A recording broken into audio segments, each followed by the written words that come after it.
tout petit préambule avant de laisser la parole à Jean-Michel Sakidis, qui va nous le présenter.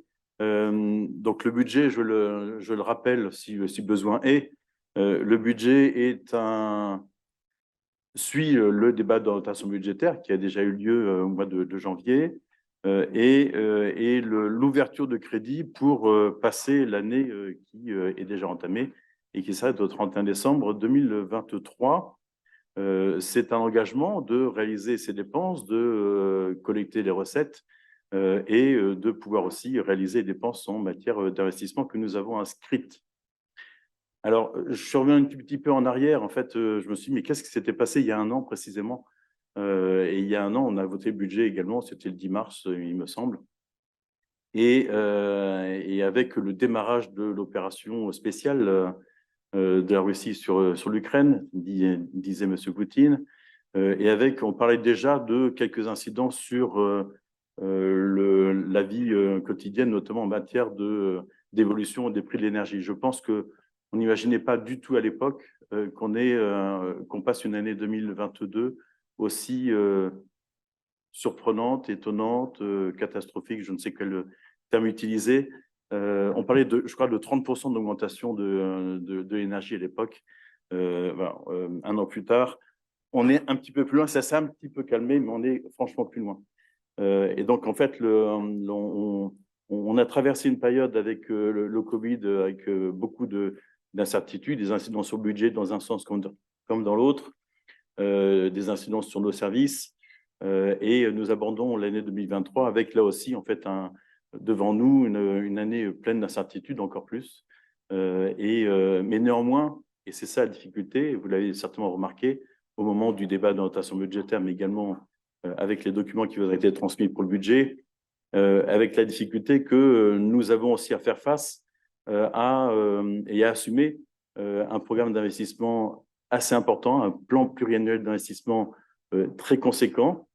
Je pense pouvoir même dire que Viroflay a rarement eu des plans pluriannuels d'investissement aussi ambitieux durant ces 30 dernières années, on va dire ça comme ça.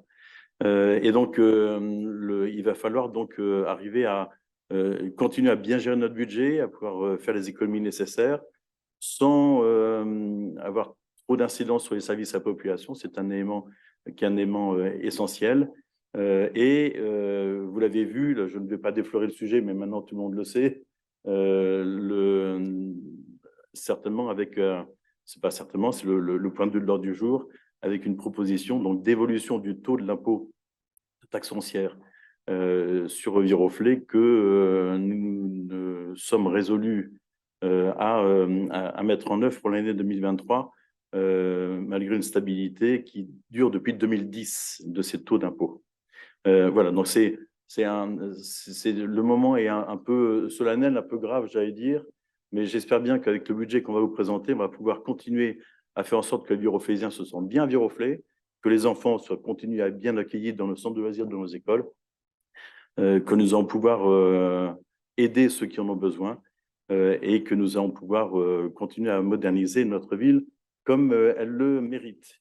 Voilà ce que je voulais dire en préambule. Et donc, je laisse la parole à Jean-Michel Sakidis, maire adjoint, qui va vous présenter le budget avec la synthèse qu'on lui connaît. Monsieur le maire et vous tous, mes chers collègues, donc la diapo d'introduction que vous avez sous les yeux reprend un certain nombre des points que monsieur le maire a mentionnés. Cette diapo d'introduction fait suite au débat d'orientation budgétaire de janvier dernier. Et depuis lors, donc depuis un peu plus de 2 mois, eh bien, il y a un certain nombre d'hypothèses qui se sont confirmées, d'autres qui se sont infirmées dans une certaine mesure, mais qui, grosso modo, recoupent les hypothèses de base que nous posions en janvier. J'apporterai 2 petites nuances par rapport à ce qui est écrit dans les 3 derniers points en partant du bas. Répercussion de l'inflation sur les tarifs et les services à la population, c'est une répercussion partielle, puisque l'inflation est hétérogène. Vous avez peut-être déjà entendu dans la presse qu'il y a des fortes disparités entre l'alimentation qui a augmenté en gros de 15% et donc bien plus que d'autres postes de dépenses. Donc c'est une répercussion partielle de l'inflation, puisque nous le verrons un peu plus tard, les montants qui vous seront présentés prennent en compte aussi, bien entendu, le fait que la ville livre des repas au collectif, et donc cette inflation de 15%, ne serait-ce que sur l'alimentation, n'est pas répercutée entièrement pour rester accessible au plus grand nombre, malgré les augmentations considérables des denrées. Et quant aux augmentations des taux d'impôt, je ne l'ai pas vu à temps, mais j'aurais plutôt mis actualisation, puisque donc, comme il est rappelé, ça fait 12 ans qu'ils n'ont pas bougé. Donc, voilà, bon, c'était juste un petit mot de sémantique. Pour le reste, les objectifs sont ceux du DEB, tels qu'on les avait exposés. Et donc, sur ces bases-là, sur la diapo suivante, voilà les grandes masses du budget 2023 tel qu'il vous est proposé aujourd'hui, de façon synthétique, avec à gauche les dépenses, sur la colonne de gauche les dépenses, tant pour le budget de fonctionnement sur la première ligne que le budget d'investissement sur la deuxième ligne. Par comparaison, j'ai repris les chiffres de 2022. En 2022, en dépenses de fonctionnement, nous avions 22 millions, à comparer donc aux 23,2. Et nous verrons plus tard les raisons, les explications de cette augmentation des dépenses de plus d'1,2 million. En recettes, toujours en budget de fonctionnement, c'est-à-dire la première ligne, nous avons 26,1 millions d'euros contre 24 l'année dernière. C'est inhérent à ce que j'abordais en matière de fiscalité juste avant. Et puis, concernant les investissements, dans la partie, la ligne basse là, du tableau, passant par l'autofinancement qui est à 2,9 millions, on retrouve les dépenses d'investissement à hauteur de 10,5 millions. Nous avions 14 millions l'année dernière, mais nous verrons qu'il y a un ensemble de consolidation de projets à la charnière entre deux années qui font qu'au bilan, 2023 sera une grosse année d'investissement, comme cela a été précisé. Et en recette totale d'investissement, 7,8 millions d'euros, qui est la somme, nous allons également le voir plus tard, à la fois des recettes d'investissement propres qu'on retrouvera un petit peu plus loin dans la présentation, et de la capacité d'autofinancement qui est de 2,9 millions d'euros contre 2 millions d'euros l'année dernière. En recette totale d'investissement l'année dernière, nous avions 12 millions d'euros. Donc voilà, ça dresse le paysage vu d'hélicoptère en quelque sorte de ce budget. Et pour mémoire, nous avons rappelé dans cette diapo les principales évolutions qui se sont manifestées, qui se sont affermies depuis le débat d'orientation budgétaire. Donc vous retrouvez des postes de recettes et de dépenses qu'on avait déjà mentionnés, touchant les services tarifés, avec une variation, comme vous le voyez, complètement à droite de 2,2%, recoupant ce dont je parlais, indiquant que nous n'avons pas répercuté l'intégralité des coûts inflationnistes qui impactent ces services. Suivi des dotations et participations qui font l'objet en fait de demandes de notre part, mais qui sont à la main soit de l'État, soit de la CAF, avec un prévisionnel d'augmentation de 4,7%. Des dépenses d'énergie, gaz et électricité, on en a beaucoup parlé cette année, et je pense qu'on va en parler encore beaucoup, où là, enfin, une bonne nouvelle à hauteur d'une variation de 20,5%, comme vous le voyez, puisque entre le mois de janvier et aujourd'hui, un certain nombre de contrats d'engagement de nos fournisseurs, dont le CIGIF et le CIPEREC, eh bien, se sont clos en ce qui concerne leurs négociations. Et donc, nous avons une visibilité beaucoup plus certaine aujourd'hui quant aux tarifs qui seront pratiqués. J'insiste quand même sur ce poste énergie et notamment électricité pour rappeler, je le fais parce que c'est quand même quelque chose qui dure depuis 10 ans. Je parle de notre initiative de passer en éclairage LED, puisque vous le savez probablement, nous sommes à plus de 95% LED et en l'espace de 5 ans, notre consommation électrique pour l'éclairage public a baissé de 28%.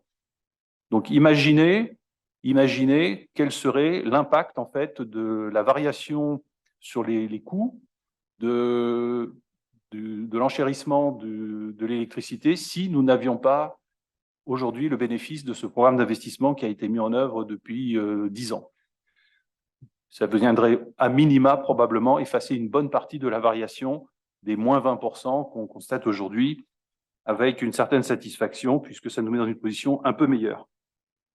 Donc, si on rentre un peu dans le détail du budget de fonctionnement, alors je suis désolé, c'est toujours aussi peu digeste, hein, mais c'est des chiffres, donc il n'y a pas beaucoup de place à la poésie et au romantisme. Vous retrouverez dans ce tableau les ensembles d'informations structurantes, enfin les informations structurantes du budget tel qu'on l'a vu de façon synthétique. Je commencerai par la première ligne, dont impôts locaux, impôts et taxes, dont impôts locaux, que vous voyez, qui donc sur l'année 2023 sera à hauteur de 13 100 000 euros. Donc je regarde la colonne BP 2023 et je descends de 2 lignes pour ceux qui suivent à l'écran. Et donc cette recette fiscale est le produit de 2 phénomènes croisés. Le premier, c'est l'actualisation des bases, qu'on appelle l'actualisation des bases, qui est donc à la main de l'Assemblée nationale, qui pour 2023 a figé cette actualisation des bases. La base en question dont je parle, c'est l'assiette de calcul de l'impôt, à 7,1%, c'est-à-dire à hauteur de l'inflation. Et je rappelle que l'année dernière, en 2022, ce chiffre-là était de 3,2%. Le reste de la différence, c'est-à-dire les 1 600 000 que mesure l'écart 2023-2022 dans l'avant-dernière colonne, tient à l'ajustement fiscal que j'évoquais au début sur la première diapositive. Pour les autres postes, eh bien, nous avons reconduit dans l'ordre du tableau les droits de mutation à hauteur de 1 300 000 euros. Donc, c'est une approche assez, comment dire, volontariste du dynamisme du marché immobilier, puisque je rappelle que ces droits de mutation sont souchés sur le volume et la valeur des transactions immobilières dans la ville, évidemment, sur lesquelles la ville perçoit une part.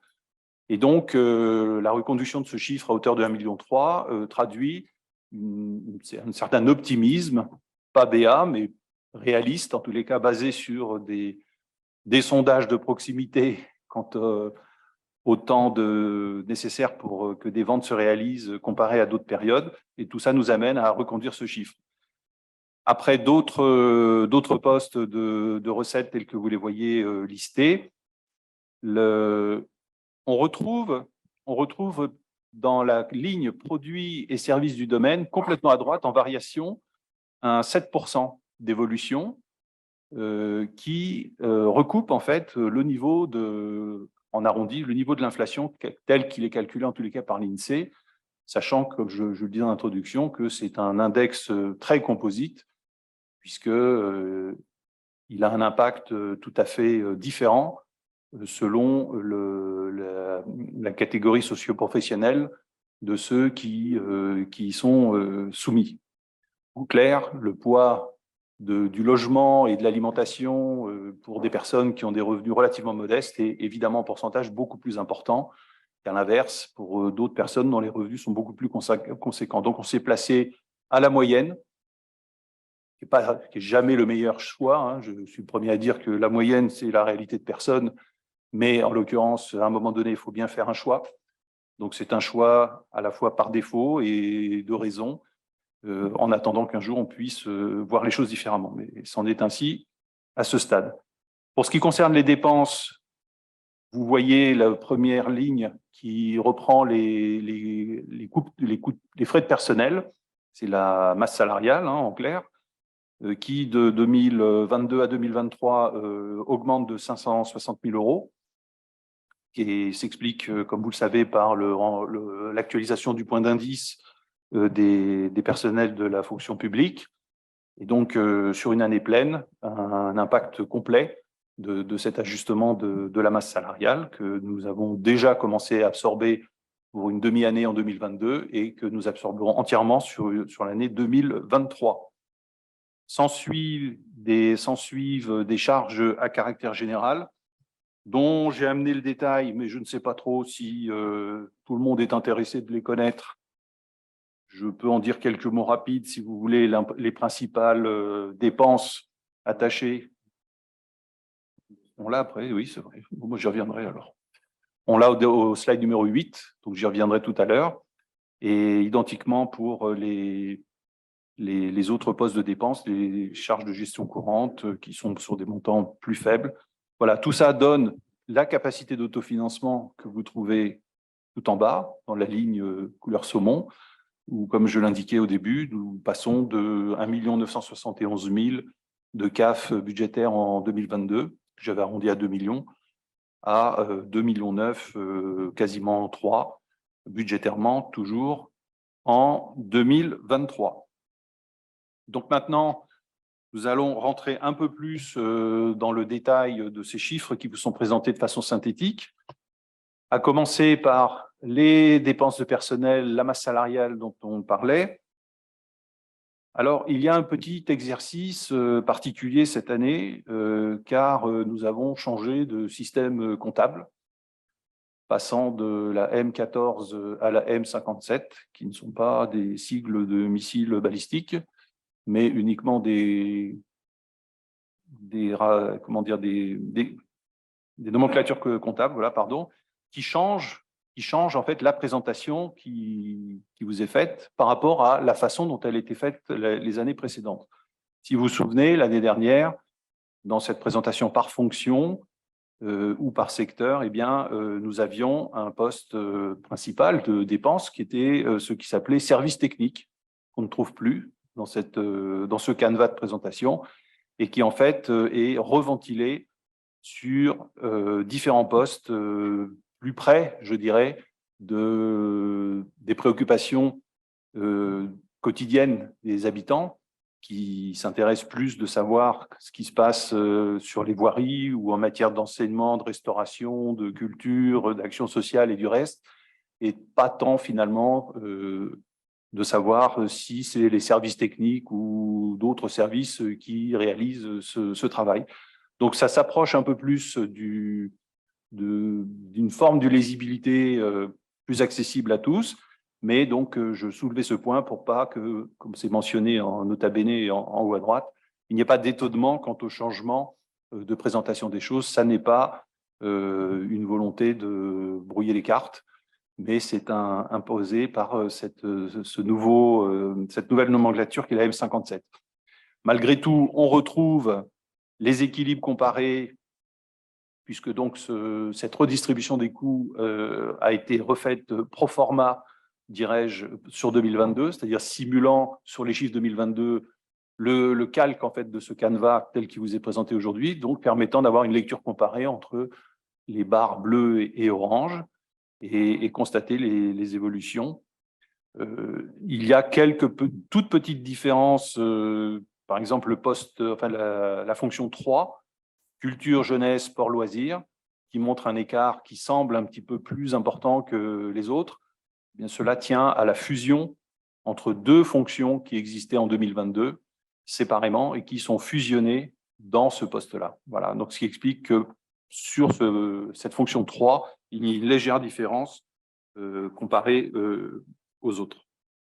Si on poursuit, on en arrive aux fameuses charges à caractère général. Je dis fameuses car leur montant total n'est pas négligeable, hein, comme vous pouvez le voir, puisque nous avons à la fois un montant qui dépasse les 8 millions d'euros, les 8 millions d'euros, une progression, une augmentation de ces charges de 627 000 euros, mais en même temps une forte disparité.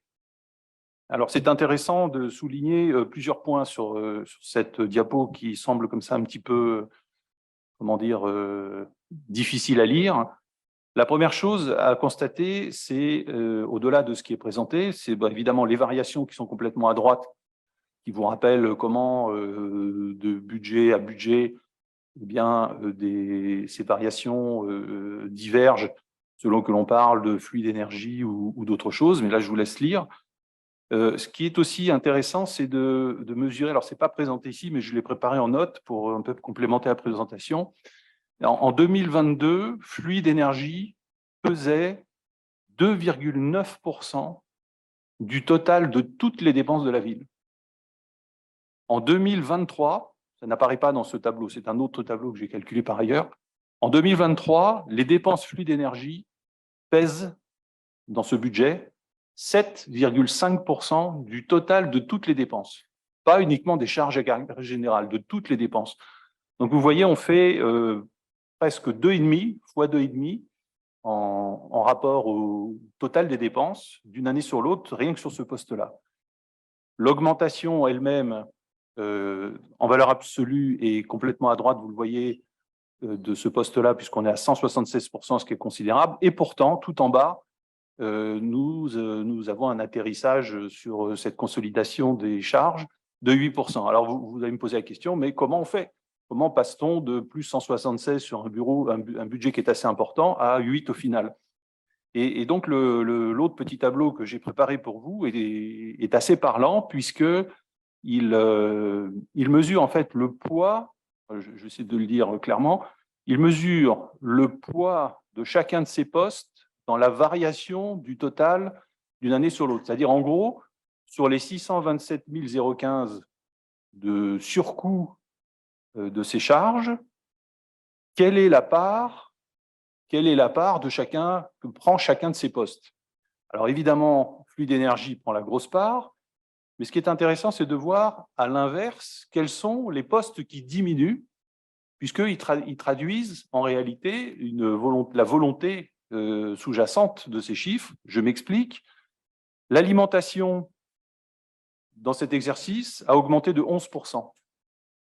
Donc, indiquant que ce n'est pas sur ce poste-là que les économies sont faites. Pour faire court, c'est partout où vous avez des moins de l'ordre de 18% que les recherches d'économie ont été réalisées. Alors, ça tient à des diminutions de services par rapport à ce qui se faisait, touchant un peu le nettoyage des locaux, touchant un petit peu le nettoyage des rues, mais dans la limite de ce que monsieur le maire a appelé en introduction, c'est-à-dire tout en gardant la qualité de service nécessaire, sachant que nous étions encore sur un tendanciel pour ce qui concerne ces prestations de nettoyage, sur un tendanciel hérité d'une époque Covid, c'est-à-dire une époque au cours de laquelle nous avions surdimensionné ces postes-là. Donc, ce n'est qu'un retour finalement tout à fait raisonnable à une situation d'avant 2020, pour schématiser, et donc qui à la fois ne sera pas pénalisante, permettra de réaliser les économies nécessaires pour amortir en grande partie le surcoût des fluides et énergies, et sans diminution de service significative, puisque, encore une fois, ce sera un retour essentiellement à ce que nous pratiquions avant 2020. Donc, c'est intéressant, donc c'est tout à fait en conscience, évidemment, et par choix, que le poste alimentation n'a pas été touché. D'autres postes ont été revus dans une moindre mesure, mais suffisamment, comme les fournitures, les honoraires. Voilà, l'ensemble expliquant au bilan comment, alors que la première ligne montre une variation considérable, eh bien, nous arrivons malgré tout à limiter les choses à 8%. Si l'on poursuit, voilà. Donc on retrouve dans ce tableau les éléments de fiscalité évoqués au début, avec les trois postes, enfin les trois bases fiscales qui sont taxe d'habitation, résidence secondaire, foncier bâti, foncier non bâti. Et ce tableau retrace dans sa colonne évolution, reprend le pourcentage de 7,1% que j'évoquais au début, qui est donc la décision de l'Assemblée nationale touchant les bases fiscales, les actualisant pour passer de la colonne base fiscale 2022 à celle intitulée base fiscale 2023 de l'autre côté de la colonne évolution. Et donc, je rappelais qu'en 2022, cette base avait été impactée de plus 3,2% de par la décision de l'Assemblée. Et donc, sur cette nouvelle base actualisée de 2023, eh bien, les taux 2022 qui vous sont rappelés sont impactés dans cette proposition de budget de l'actualisation des taux d'imposition que j'évoquais au début à hauteur de 7%, faisant passer Alors, je vais commencer par le taxe foncière bâtie parce que c'est de loin le poste le plus important. Le taux de 31,45% à 33,65%, avec une recette estimée qui vous est rappelée complètement à droite, et identiquement, pour le foncier non bâti et les résidences secondaires, la mécanique est la même. Alors, j'ai fait un petit calcul pour vous. Les recettes en taxes foncières bâties en 2022, en appliquant donc les coefficients sur les assiettes, nous rapportaient en gros 9,7 millions. En 2023, le même calcul produira 11,07 millions. C'est-à-dire qu'il y a un différentiel de recettes entre 2022 et 2023 issu de la fiscalité qui est de 1,41 million. Alors, j'ai fait une petite division. J'ai divisé 1,41 million par 17 000. C'est à peu près le nombre d'habitants de la ville. Ça fait 83 € par an et par habitant. Ce qui veut dire que pour une famille de 4 personnes, ça fait 332 € de différence. Et pour une famille de 5 personnes, 415. Mais comme en 2023, il y a une grande partie des Viroflésiens qui ne vont plus payer la taxe d'habitation, puisqu'on sort de la dernière étape en fait, qui met tout le monde sur un pied d'égalité relativement à cette taxe, et que j'entendais dire à l'occasion que la taxe d'habitation moyenne de la ville était de l'ordre de 900 €. Donc, si vous mettez en regard une économie moyenne de 900 € et un surplus de fiscalité tel qu'il vous est présenté pour une famille de 5 personnes de 415 €, au bilan, ça fait une économie de 500 €.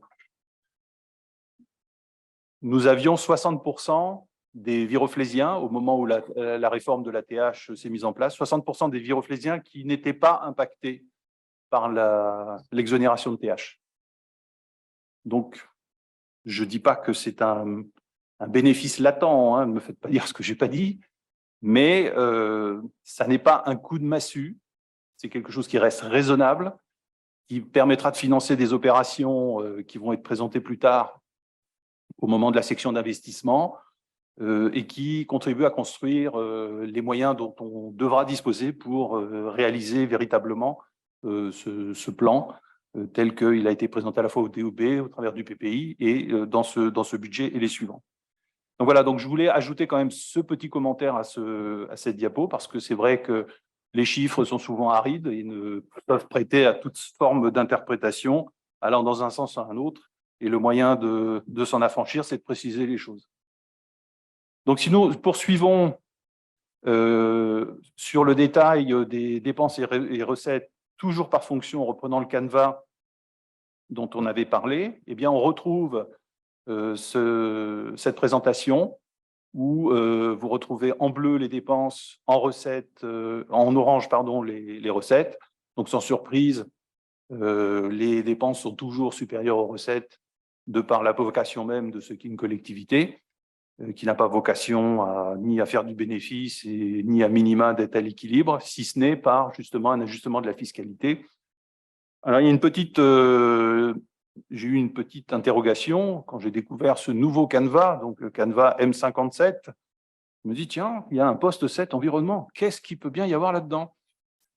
Bon, on savait hein, quand même, hein, c'est de ne pas tomber comme ça, de ne pas arriver par la poste. Alors, en l'occurrence, cette année, ce sont des opérations qui ont trait à des ramassages d'ordures, voilà, pour anticiper une éventuelle question. Ça n'a pas de lien direct avec ce dont on va parler un peu plus tard, reprenant les investissements en matière environnementale et d'initiatives qu'on a pu présenter lors du DOB. Si on poursuit avec les sections d'investissement, on retrouve la synthèse reprenant le même canevas que ce qui a été présenté pour le budget de fonctionnement. Un certain nombre de dépenses qui sont reprises dans la colonne de 2023 pour le bâtiment et la voirie à hauteur de 5 992 000. Je suis à l'avant-dernière colonne en partant de la droite, juste en dessous la ligne bleue, recettes d'investissement, juste en dessous il y a 5 992 000, puis en dessous voirie 2 712 000. Ces deux chiffres-là vont être revus dans les diapos suivantes avec plus de détails. Au bilan, ce qui est intéressant à noter, c'est plutôt les chiffres qui sont en bas de page. Pour rappeler que en matière de report de dépenses de 2022 à 2023, le montant est de 4 779 000. Alors, ça n'apparaît pas à l'écran, mais le calcul, en fait, se fait par la différence entre deux chiffres. Et ce qu'il faut retenir, c'est que l'année dernière, appliquant la même méthode, les reports de 2021 à 2022 étaient de 5 191 000. Donc 5 191 000 de reports de 2021 à 2022, 4 779 000 de 2022 à 2023. Alors je suis toujours le premier à dire qu'il n'y a pas de lien direct et bijectif entre les montants de report et l'exécution opérationnelle des projets. Mais néanmoins, constater un moindre report d'argent est toujours facteur de clarté ou de, comment dire, de lisibilité, de visibilité quant à la construction du projet de budget de l'année suivante. C'est uniquement sur ce plan-là qu'on peut l'interpréter, pas tant en matière d'avancement de projet, comme je le dis chaque année, puisqu'il peut y avoir des décorrélations manifestes entre l'exécution et les versements des paiements lorsqu'ils sont sollicités parfois en retard par les fournisseurs ou en décalage à la charnière entre 2 années. Donc, si nous poursuivons sur le détail des recettes qui ont été reprises en subvention, eh bien, vous trouvez les 1 920 000 qu'on voyait précédemment, donc en produits, ainsi que 2 cessions à hauteur de 2 100 000 qu'on voyait précédemment sur le tableau synthétique. Donc, recettes, c'est plutôt court, puisqu'il y a 2 postes. On poursuit ensuite, merci, sur l'exposé d'un véhicule, d'un outil financier qui s'appelle les APCP. Alors, les APCP, ce n'est pas un nouveau groupe d'activistes, c'est les autorisations de programme crédit de paiement. Alors, de quoi s'agit-il?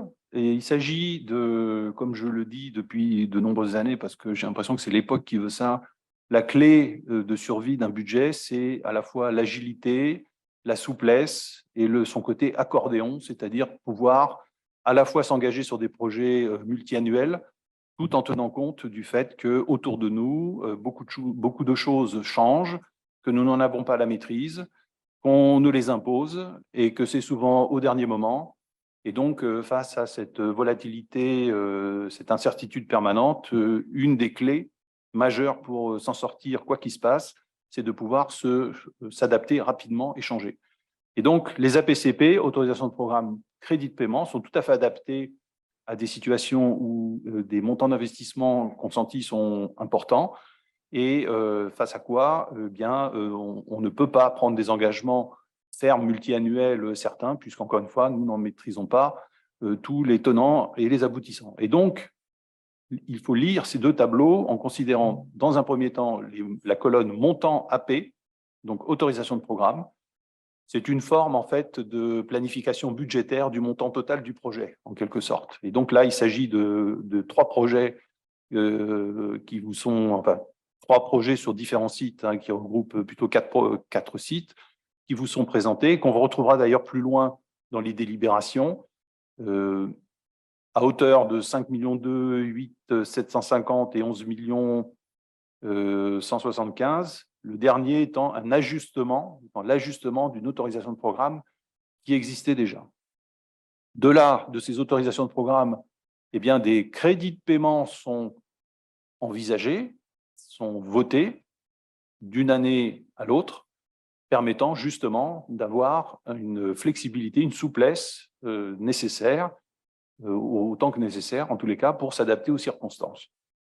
Donc là, c'est un arrêt sur image en quelque sorte qui nous projette jusqu'à 2025-26 pour le projet le plus long, avec les montants que vous voyez.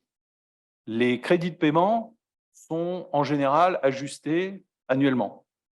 Les autorisations de programme peuvent être ajustées dans leur montant, comme c'est le cas de ce que vous voyez en bas de l'écran. au fur et à mesure que nous découvrons ou apprenons la réalité des chiffres. Et comme cela a été mentionné, qui pouvait imaginer, il y a encore un peu plus de 12 mois, qu'un impact aussi conséquent toucherait en termes de prix et de tarifs les services, les matériaux et tout un ensemble d'éléments indispensables pour pouvoir réaliser les programmes qui sont plutôt de l'ordre du bâtiment et de la construction qu'une ville met en œuvre. Donc voilà, donc c'est cet outil-là qui vous est présenté de façon synthétique avec les noms des projets que nous allons retrouver dès la diapo suivante, merci, où vous voyez en bleu les deux fameuses APCP évoquées précédemment, donc Gymnase des Prés au Bois et le projet La Forge, qui reprennent les montants qu'on a vus juste avant, mais aussi agrémentent en fait la présentation des autres postes de dépenses qui vont se réaliser tout au long de l'année en matière d'investissement. Le total à considérer pour cette section d'investissement bâtiment urbanisme, c'est la colonne de droite, c'est-à-dire la somme à la fois de ce qui est au budget 2023, c'est la première colonne somme de BP 2023, plus les reports. Reports dont j'ai évoqué le montant total précédemment et dont les 1 220 000 sont une des composantes. L'ensemble étant évidemment report plus budget à financer dans l'année. Donc ce montant-là se monte à 7 212 000 euros et il est rappelé, et ça recoupe tout à fait qui était mentionné en introduction, c'est une année d'investissement assez fort en matière de bâtiments urbanisme, puisque l'année dernière, nous étions à 3 474 000. Identiquement, pour ce qui concerne la voirie, sur la diapo suivante, vous avez la même mécanique de présentation en reprenant l'APCP, cette fois-ci, quartier-village, place de la Fête, avec le montant vu précédemment, ainsi que la liste des autres postes de dépenses évoqués et pris en compte dans le planning annuel de cette année civile, quoi. Le rappel de l'année 2022, la liste des rues concernées, et tout ça forme la section d'investissement en dépenses pour ce qui touche à la voirie. Pour finir, tout ça nous mène à présenter l'état de la dette, des dettes en fait de la ville. Alors c'est une dette au 1er janvier, comme c'est spécifié, c'est-à-dire ça ne tient pas compte des éventuelles mobilisations d'emprunts qui peuvent survenir au cours de l'année. On essaie toujours, on est de toute façon dans une zone assez confortable, puisque donc c'est rappelé tout en bas de la diapo. Nous avons, comment dire, verrouillé, j'allais dire, mais c'est un peu fort, cliqueté, ou je ne sais pas comment on dit, cranté, voilà, cherchez le mot. Nous avons cranté un emprunt jusqu'à 12 millions d'euros, un emprunt à tirage, c'est-à-dire que ni nous sommes obligés d'emprunter les 12 millions, ça a déjà été présenté ici, ni nous sommes obligés d'affecter tel ou tel montant à tel ou tel projet, on a une souplesse totale, à un taux qui aujourd'hui est compétitif en regard des taux tels qu'ils se pratiquent aujourd'hui, et avec une flexibilité de mobilisation jusqu'à mi-année de l'année prochaine. Donc tout ça pour réaliser les investissements qui ont été présentés précédemment. Voilà, cet ensemble constitue donc le projet de budget 2023 qui est soumis à votre approbation. Merci, Monsieur Issaki.